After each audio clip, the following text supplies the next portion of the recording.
Light weight ആഭരണങ്ങൾ എന്നും നമുക്ക് പ്രിയപ്പെട്ടതാണ്. ബജറ്റ് ഫ്രണ്ട്ലി ആയ ലൈറ്റ് വെയ്റ്റ് ആഭരണങ്ങളുടെ ഏറ്റവും വലിയ കളക്ഷനുമായി മലബാർ ഗോൾഡ് ആൻഡ് ഡയമണ്ട്സ് വടകരയിൽ ഒരുക്കുന്ന ലൈറ്റ് വെയ്റ്റ് ജ്വല്ലറി ഷോ ഫെബ്രുവരി 5 മുതൽ 11 വരെ ഞങ്ങളുടെ വടകര ഷോറൂമിൽ.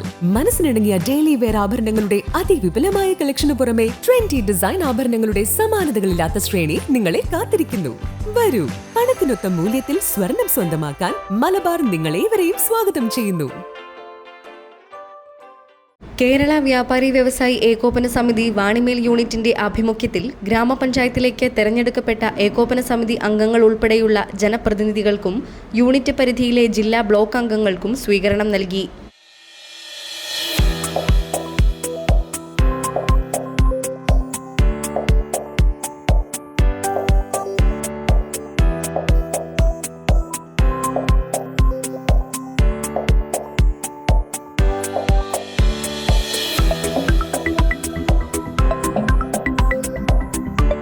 സമിതി സംസ്ഥാന സെക്രട്ടേറിയറ്റ് അംഗം സലീം രാമനാട്ടുകര ഉദ്ഘാടനം ചെയ്തു. നമുക്കറിയാം, കേരളത്തിലെ 4000-ഓളം വരുന്ന യൂണിറ്റുകളുണ്ട് നമ്മുടെ കേരള വ്യാപാരി വ്യവസായി ഏകോപന സമിതിക്ക്.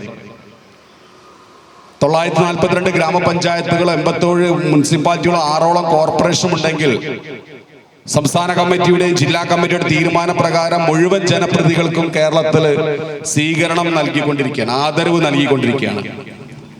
നമുക്കറിയാം, അവരുടെ ഓണറേറിയം ഒന്നും നോക്കാതെ രാജ്യത്തിന് വേണ്ടി സേവനം ചെയ്യാൻ വേണ്ടി, രാജ്യത്ത് നീതി നടപ്പിലാക്കാൻ വേണ്ടി, നിയമത്തോടൊപ്പം കൂടി ചേർന്നുകൊണ്ട് രാജ്യത്ത് നീതി നടപ്പിലാക്കാൻ വേണ്ടി നിലകൊള്ളുന്നവരാണ് ജനപ്രതിനിധികൾ എന്ന് പറഞ്ഞാൽ. അവർ അംഗീകരിക്കേണ്ട കാര്യമാണ്. പൊതു സ്വീകാര്യതയോടുകൂടി ജനങ്ങളാൽ തെരഞ്ഞെടുത്ത് വരുന്ന ജനപ്രതിനിധികളെ നമ്മൾ ബഹുമാനിക്കുക, ആദരിക്കുക. അതോടൊപ്പം തന്നെ അവർ ചെയ്യുന്ന നന്മ നിറഞ്ഞ പ്രവർത്തനങ്ങളോടൊപ്പം ചേർന്ന് നിൽക്കുക. പ്രത്യേകിച്ച് കേരളത്തിലെ വ്യാപാരികൾ എന്ന് പറഞ്ഞാൽ ഈ നാടിന്റെ നന്മമരങ്ങളായി പ്രവർത്തിക്കുന്ന ഒരു വ്യാപാരികളാണ്.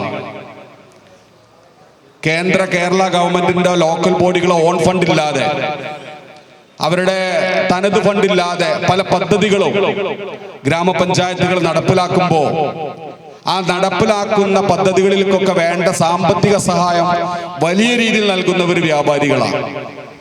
നമുക്കറിയാം, കഴിഞ്ഞ കാലഘട്ടങ്ങളിലൊക്കെ നമ്മളെ നാടിനെ വല്ലാതെ പ്രയാസപ്പെടുത്തിയ കോവിഡ് വന്നു.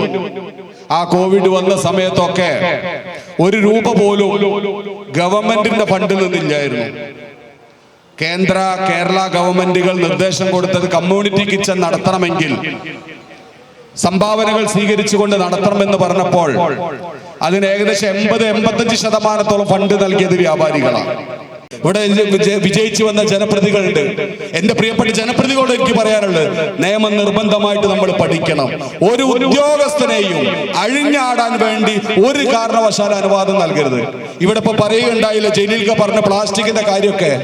സത്യത്തിൽ പ്ലാസ്റ്റിക് ഒക്കെ പഞ്ചായത്ത് പ്രസിഡന്റ് മാഷടക്കം മനസ്സിലാക്കേണ്ട കാര്യം, പ്ലാസ്റ്റിക് ഒന്നും ഒരു വ്യാപാരി ഉണ്ടാക്കുന്നതല്ല. സത്യത്തില് ആ പ്ലാസ്റ്റിക് ഉണ്ടാക്കുന്ന കമ്പനി പൂട്ടിച്ചാൽ തീരാവുന്ന പ്രശ്നമേ നാട്ടിലുള്ളൂ.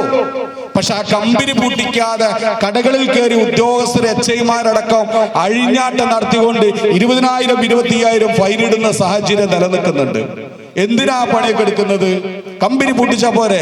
അല്ലെങ്കിൽ ഞാൻ ഒരൊറ്റ കാര്യം ചോദിക്കട്ടെ, പ്ലാസ്റ്റിക് ഉപയോഗിക്കുന്നത് തെറ്റാണ് എങ്കിൽ നമ്മളിപ്പോ നാട്ടിൽ 1500 നോട്ട് നിരോധിച്ചാൽ എന്താ RBI ചെയ്തത്? അടിക്കണവിടെ നിർത്തിവെച്ച് ഓട്ടോമാറ്റിക് നാട്ടിൽ കിട്ടാതായി. പക്ഷേ ഇപ്പോഴും പ്ലാസ്റ്റിക് അടിച്ചുകൊണ്ടിരിക്കുക. അതിന്റെ ഉൽപാദന നികുതി സർക്കാർ വാങ്ങുക, അതിന്റെ സെയിൽ ടാക്സിന്റെ നികുതി വാങ്ങുക. ഈ നികുതിയൊക്കെ വാങ്ങി കയ്യിലൊക്കെ ചെയ്യുക. വീണ്ടും കടകളിലെത്തുമ്പോ ആ കടകളിൽ കയറിയിട്ട് റെയ്ഡ് ചെയ്ത് പിടിച്ചിട്ട് അതിന് ഫൈൻ ഇടുക. നാട്ടിൽ പാൻപരാഗ് ആൻസും നിരോധിച്ചിട്ടില്ലേ? കിട്ടുന്നുണ്ടോ? വളരെ കുറവാണല്ലോ. പക്ഷേ ഈ ഉൽപാദനം, നിരോധിക്കപ്പെട്ട പ്ലാസ്റ്റിക്കിന്റെ ഉൽപ്പാദിപ്പിക്കുന്ന കമ്പനികളെ പൂട്ടിക്കാനുള്ള ഒരു സമീപനം ഉദ്യോഗസ്ഥർ ചെയ്യണം. യൂണിറ്റ് പ്രസിഡന്റ് KV ജലീൽ അധ്യക്ഷത വഹിച്ചു. ഗ്രാമപഞ്ചായത്ത് president T Pradeep Kumar, vice president NK Murshina, ഏകോപന സമിതി നിയോജക മണ്ഡലം പ്രസിഡന്റും നാദാപുരം ഗ്രാമപഞ്ചായത്ത് അംഗവുമായ അബ്ബാസ് കണയ്ക്കൽ, വാണിമേൽ ഗ്രാമപഞ്ചായത്ത് അംഗങ്ങളായ അഷ്റഫ് കൊറ്റാല, രാജീവൻ KP, ഷെബി സെബാസ്റ്റ്യൻ, സുബൈർ T, ആസൂത്രണ ബോർഡ് അംഗം NK കുഞ്ഞാലി എന്നിവർ സംസാരിച്ചു. വിവിധ മേഖലകളിൽ മികവ് തെളിയിച്ച വ്യാപാരികളുടെ മക്കളായ മർഷദ് അഹമ്മദ്, റന ഫാത്തിമ, ഋതുലക്ഷ്മി, മിസ്ബാഹുർ റഹ്മാൻ എന്നീ വിദ്യാർത്ഥികൾക്ക് ക്യാഷ് അവാർഡ് നൽകി.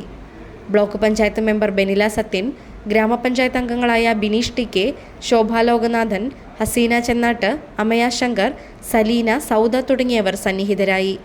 കുഞ്ഞമ്മദ് KP സ്വാഗതവും അശോകൻ അമൃത നന്ദിയും പറഞ്ഞു. News desk, media vision.